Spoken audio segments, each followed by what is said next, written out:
All right, so we did a Let's Play the other night, just Matt and myself, for Super Mario World. Didn't turn out all that well, though. You'd never think we'd have that many problems just playing through Super Mario World, which was a game that, I was playing it by myself the other night, and I was getting through flawlessly. I don't think I died once. And then we were having all kinds of problems. Maybe it was because we were playing on the computer screen when Matt and I were doing it. While we were capturing, and there's a lot of lag when you do that for some reason. But I was playing yesterday, actually on an emulator. I hate to say that because I know a lot of you guys would rather play on a cartridge than anything. But so yeah, we're gonna jump in. We're gonna do Legend of Zelda: Link to the Past today. Just me. I'm not doing this just for the purpose of speeding through the game or anything crazy like that. I'm gonna just go through and play through the game, and you can consider this kind of a walkthrough as well. I'm not the kind of guy that can just spit out comic gold, so this is strictly just a kind of an experiment, if you will, a standalone podcast. Matt's brought up all the time. He's so amazed at the rain for some reason, which I guess was a big technical feat back then. But yeah, this is all pretty straightforward. This is the first part of the game where you don't even have a sword yet. You're this little elf dude going looking for well, I don't know, you're not, well, I guess you're looking for Zelda. You hear her calling you at the beginning of the game like it's a nightmare or something, and you drop down there. This game has so many little secrets, and this was actually in my there's my uncle, I guess. I think the game credits him as your uncle, so it's ironic. But anyway, talking about uncles, so now you have your sword, and it was really cool. You hold down B to do that little spinning attack, and I think you actually get more rupees if you kill enemies that way. I've started to use that more and more. I've probably played through this game, God, I don't know, 20 times at least throughout the whole thing. I'll be honest, when I was a kid, I had a walkthrough guide for this game, so that was probably, since then I can beat Zelda games now without strategy guides, although it's very rare that I find all the secrets in a Zelda game. But I've beaten a couple of them pretty much on my own. This one, though, I had a strategy guide pretty much tell me where to find everything, and I played through it so many times following that guide to a T that I can pretty much get through the whole game, find everything now without the help of the guide. Of course, I've memorized it. And Mario World pretty much the same way. I'd never be able to find all the secrets in that game if it hadn't been for like Nintendo Power and online walkthroughs that came before this. So people have been doing these before Let's Play was even popular. It's really funny, like in this first castle here, these guards that I just killed, the ones that have no emotion, they're like zombie guards. This is the only point in the game, I think, where you see those. I don't know if it's because they're at the very beginning of a Ganon's spell, and they're just stupid. I don't know. But, yeah, this first dungeon is pretty simple, and it's so sweet, too. We're only going to cover in this first episode just this dungeon and the very first dungeon where you get the first pendant. But it was so cool. Like, I can get through the first 3 dungeons in the light world within probably a couple hours if I take the time to get all the heart pieces and get my capacity of arrows and bombs expanded. But it was so cool when this first came out that it seemed forever to get through that part of the game. This was a pretty big game when it first came out. And I know, like, the time it takes me to beat this game pretty much takes me the same amount of time to beat one dungeon in, like, Twilight Princess. It's so crazy how big those Zelda games are. Compared to this one. But this is my favorite game. It was on my top 10 list of favorite games of all time. And rightfully so, because like I was saying in that review, and it's true, everything you kill is a pleasure. Every treasure you find, it's really cool. And these kind of games, Zelda, Super Metroid, which really, I think the big hook for me at least, especially with the Zelda games, is that feeling of the world opens up the more you find. Like, for example, I just got a boomerang. The boomerang, you could get through the whole game without the boomerang. I don't think I ever use the boomerang unless I need to get, like, some items that are out of reach. And when you get the hook shot later in the game, that's much better than the boomerang anyway, because it actually gets you to places. But there's a part of the game in the Dark World that you can't get to without that hook shot. So once you get the hook shot, a whole different... I got the master key. Sweet.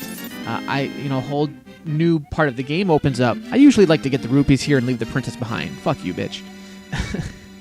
And what is she wearing on her head? That doesn't look like any kind of crown. I guess it's a tiara, I guess, but it looks, for all I know, she could be a maid, a French maid. Strip for me, princess. I know you feminists are going to hate me when I'm done with this. But my uncle used to comment, and it's true, that you go from the NES Zelda games to Link to the Past, and just look at the presentation here. You know, walls are actually, there's dimension here and depth, and the stone walls or brick walls actually look like stone walls. There's texture here. I mean, even today, I think it holds very well as far as a 2D game goes. And that was really special about Super Nintendo games when you look at games like Link to the Past and Donkey Kong Country, which would actually be kind of fun to cover. It's just amazing what the Super Nintendo could accomplish. And I don't want to go off topic here, but like the Genesis tried to do certain things like that. Like you had Vector Man and Earthworm Jim that tried to do these same kinds of things. And there were certain things, don't get me wrong, that the Genesis could do that Super Nintendo couldn't do. There are certain games you couldn't really imagine. Like you couldn't imagine what Zelda would play like on Genesis. There are certain games that just you have to have them on Nintendo regardless. But I mean, just the scope of these games back then was amazing, and they're still really fun to play, even though this game probably takes a good, I don't know, I think I sat through actually and played the whole thing in 6 hours once. And I know there's been speedruns, I know there's people that can probably do it in a third of the time, if you don't take the time to look for all the special stuff. Yeah, Princess, this is the first game where you actually, Zelda helps you in the first part of the game. It's kind of like a prequel.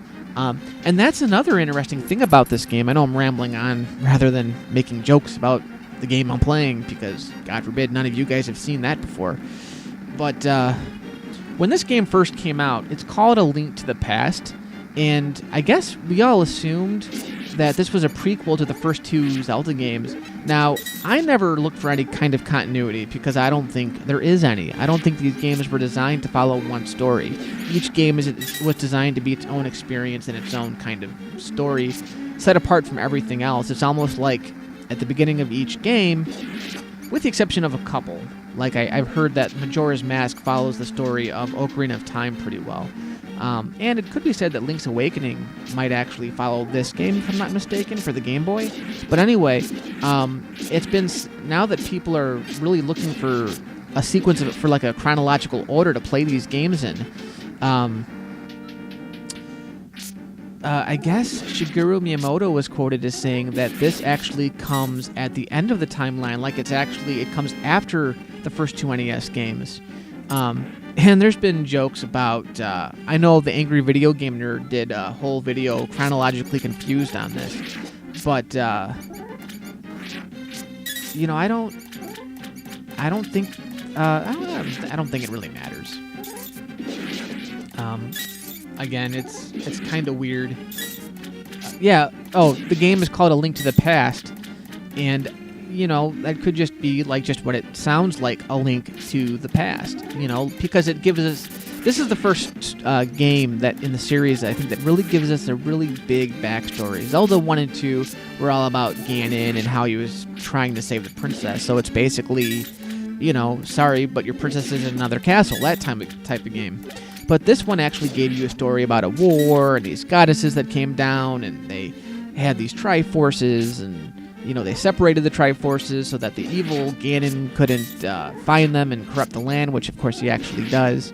So maybe that's what they meant by A Link to the Past, but maybe the actual game takes place in the present. You know, it takes place after Zelda 2. Who knows? You know, I find it kind of funny that Zelda introduces herself to you this way, but I mean, how many times has Zelda introduced herself to you? Every game, it's almost like Link doesn't know who Zelda is. So yeah, every game is pretty much its own legend and takes place in its own kind of era. Very similar to the Final Fantasy games, except with the Zelda games, Link is the character in all the games, unless you name him something else. So yeah, this was a pretty simple castle. It seems like it's taking forever here. Maybe that's because I'm just a boring host, but all you're killing here is basically retarded guards, mice, and bats. Getting a lot of rupees, though.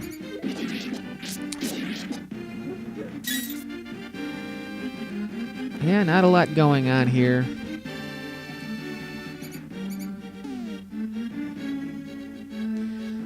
So once in a while, I'll pull the lever on the left, and I think like bombs drop on you or something. It's weird. That's the other thing too. There's a lot of games, like for the old Nintendo and like Sega Genesis and things that, to this day, people have been playing these games for years. Not so much Zelda, but games used to not explain as much as they do now. Yeah.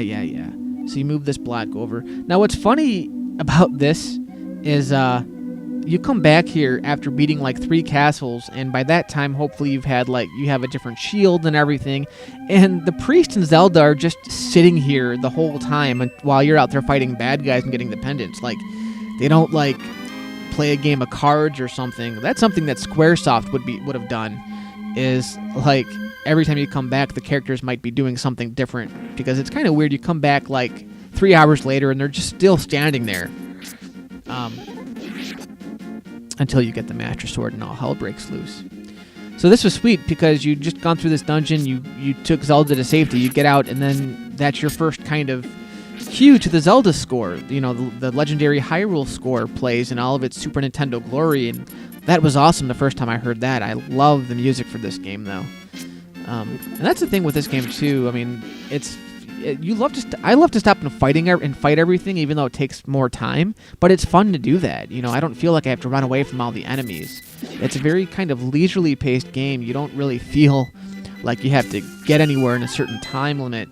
And at the same time, it's a lot of fun. I love finding secrets like this. I've pretty much memorized where all 24 heart pieces are. The way I'm doing it with this walkthrough is I'm going to go through like a counterclockwise. You know, I'm not going to go out of my way to find certain things, but I'll go around the map one time to try to find everything I need. Like that was the first heart container that I found. And then I'll go to the next dungeon. And then on my way around again, because you go through, the map really isn't as big as it seems. You can pretty much go through the whole map in about 5 minutes, if that. It's the sheer number of dungeons and the number of secrets that makes it feel like a big game, but you can get through the whole map in about 5 minutes. So you go through the map a ton of times, in circles basically. It's basically a big square. So that was the first heart piece. That's pretty much how I'm approaching this, though, is I'm not going... Usually when I play, I go out of my way to get things that I know I can get to at this point. But right now, if it's not on my way to the next dungeon, I'm not getting it. Like here, I would go into that house, but I don't have bombs yet, and I know there's a bomb I need to blow open a wall in that house. I'm going to go through here first, because in this cave, I can get some bombs. Although I hate how whenever you get a bomb, it tells you, you got some bombs. You can pick up and throw a bomb you placed. Push A to throw it. It's so redundant. But there is a point in the game where you actually have to throw a bomb to get somewhere. So I guess maybe it is kind of helpful. It tells you that. But back to here's another heart container, by the way. It's funny because, like, just in this one town alone, in a Kakariko village, there's like 4 heart pieces.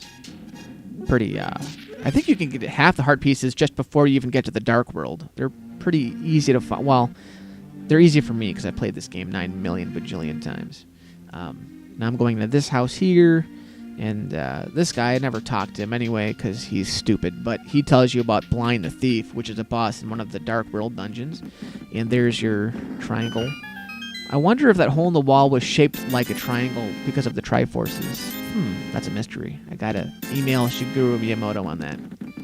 But what I was saying was that there's a couple of reasons why to this day there are certain games like Castlevania, Ninja Gaiden, maybe even some of the earlier Zelda games that to this day, without any walkthroughs at least, people just haven't beaten. A, because back then a lot of games didn't let you save. You had to beat the game in one run.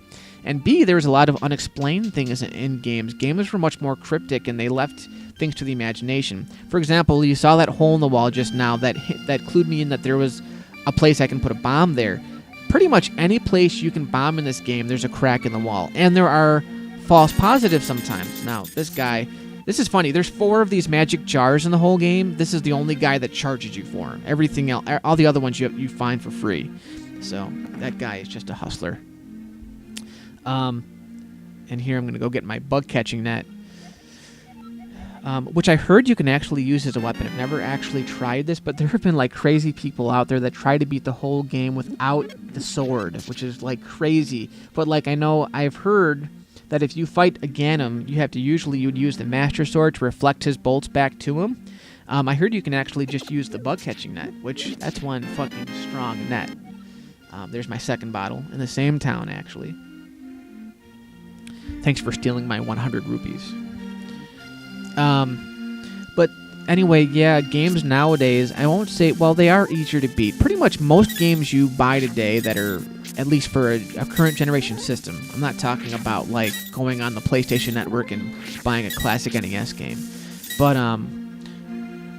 most games today, they save every 5 minutes. There's a place to save your game, and if you die, it brings you right back to the save spot. The reason why I stopped playing games for a while is there are some games that I just were ridiculously hard, and it's kind of comforting to know that I can play a game today, and it'll start me off pretty much a couple of minutes before the place I died, and it's just not as frustrating. Some people might say, well, yeah, games today are way easier than they used to be, and that's probably true to a point, but my point with like games like this is, I mean, there's people that'll mark places for you on maps. You know, a lot of role-playing games actually tell you blatantly, hey, go southeast, and they'll put it in like yellow font so that it's easy to see where to go. Like right there's a crack in the wall. It's pretty easy to tell you put a bomb there. I'll never forget like the original Legend of Zelda. I don't know how anybody would have found this, but there's like a series of bushes. There's no indicator that you can light a torch to one of them and find a heart container, but it's there, and the only way to find it without using a walkthrough is to exhaust every possibility and find out quite by accident that you can burn bushes and find hidden stairways and things, which I'm sure if you were one of those people that accidentally found stuff like that, like treasure type of games, I mean, I guess Super Mario Brothers at its bare basics is kind of the same way, where you jump up and you find hidden blocks and things by accident, but I just, stuff like that, it would have been really hard to find out on your own. So this game just kind of clues you into certain things, and I mean, if you don't have to try as hard to find certain things. Really, if you explore every cave and lift every rock that looks suspicious, you'll pretty much find most of the things, if not all the things you need to find. They're not that hard. So I'm on my way to the first dungeon. As you know, I have 5 hearts now because I just found the first 4 heart containers. I'm going to the first dungeon now after I take this sign and kick some ass. Yeah, I like their nice purple colors, nice and threatening. Go right here. So this is the first dungeon. Pretty straightforward stuff, but it feels so epic. Like just playing this. The first Zelda game was classic. Don't get me wrong, but I mean, it took forever to find some of those dungeons. This game, I think, is a little more straightforward, but it still feels just as epic. Everything feels so much bigger because it's on a different platform. It's on the Super NES, and I mean that's what was so great about seeing 8-bit franchises come over to the 16-bit world. Was everything from Super Metroid, Castlevania, Zelda, Mario? Everything felt so much more grandiose. So I'm on my way. These guys are funny. They just bounce. And this is another instance where, like, this is the only point in the game where you'll see these bouncing guys. They sent you 100 of these purple soldiers. I just blew that guy's face off, by the way. But they send you 100 of these purple soldiers, but these, like, bouncing statues, you don't see but this one point in the game. This is a fun castle. This is one of those... You get the bow in this castle.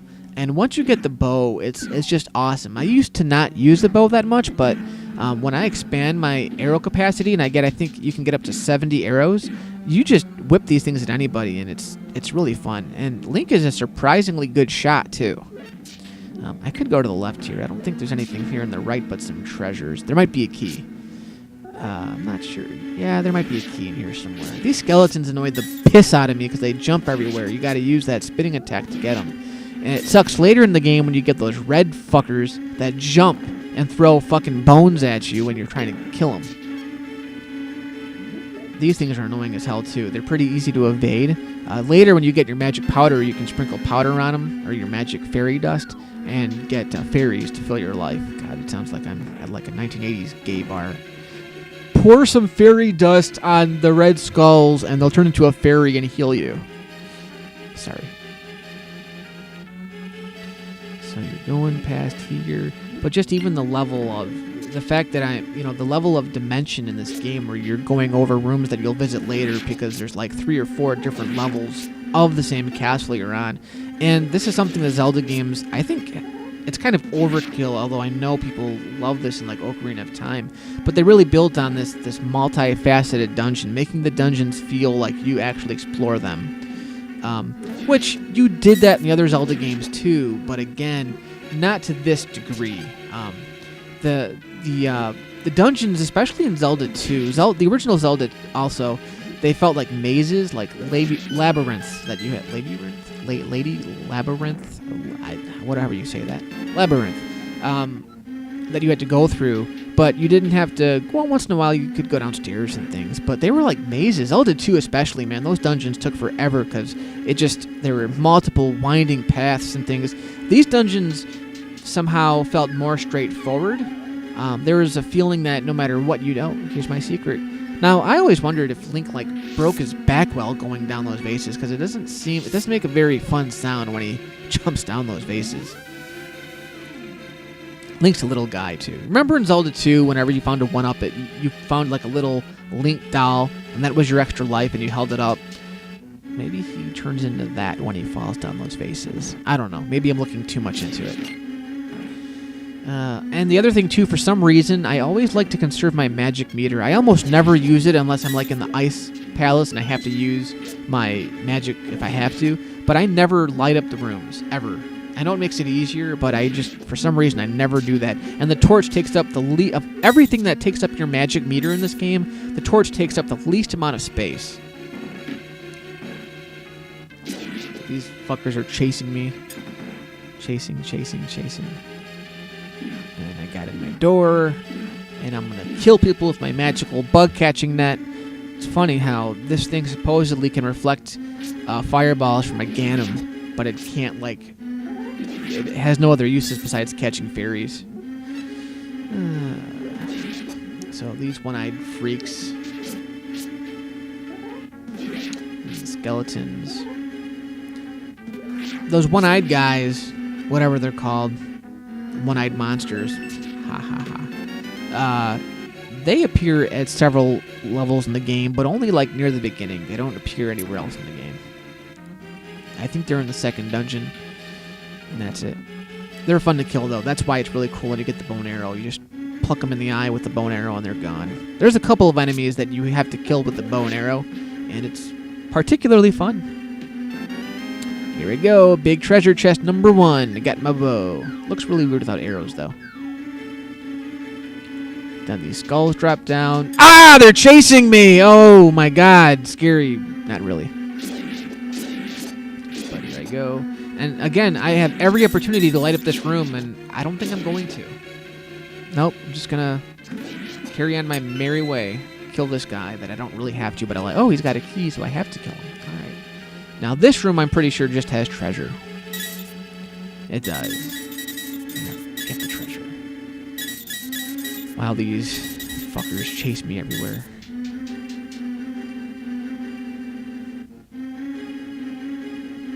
And how'd I go?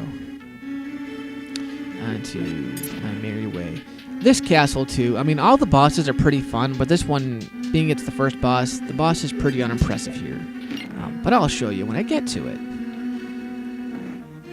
I've played this game so much, I pretty much know where all the doors are. Oh, I almost never get hit. I got hit again. Damn. It's the bottom one, I think. Gotta kill him. Kill you with arrow. They need to make a bloody Zelda game. One where they don't just vanish when you kill them. They just, spew blood everywhere. They don't disappear. They just lay in the ground, and you can come back 5 hours later, and he's still there on the floor. But the bodies are still there. That'd be sweet. I would buy that game. Bam, bam. The red ones, you gotta use 2 arrows. Bitch. There we go. I like how the little welcome mat has the skull of the boss coming up, which looks nothing like the actual bosses you fight, because this one, there's several bosses. Okay, come on, wake up. Boom! Oh, I missed him. Oh, you bitch. And, right in the eye. There you go. Get my arrows. There are so many things I'd like to try in this game, like how many things I could kill with bombs. I only have 5, though. Oh, my God, these guys. They could look more threatening. Nope, that's not going to work. So usually with these, 3 arrows per guy. Come on. Yep. There we go. Yep. They're doing like their little Indian rain dance. Yeah. I'm Robin Hood. He is like Robin Hood. He's got like the green tights on and the spandex and everything. Where's his merry men? These are his merry men. They turned against you, Link. Or Robin. Up. Easy. Easy peasy. There's my heart piece. And my pendant of courage. Or is that wisdom? I don't know. Do they ever tell you what pendants they are? Let me see here, because I know it gives you some stuff. It, like, tells you stuff. Come on. There we go. Pendant of Courage. Take it to Sahasrara. All right. So that was the first castle. Tune in next time, and we'll go to the second castle. All right. Peace out.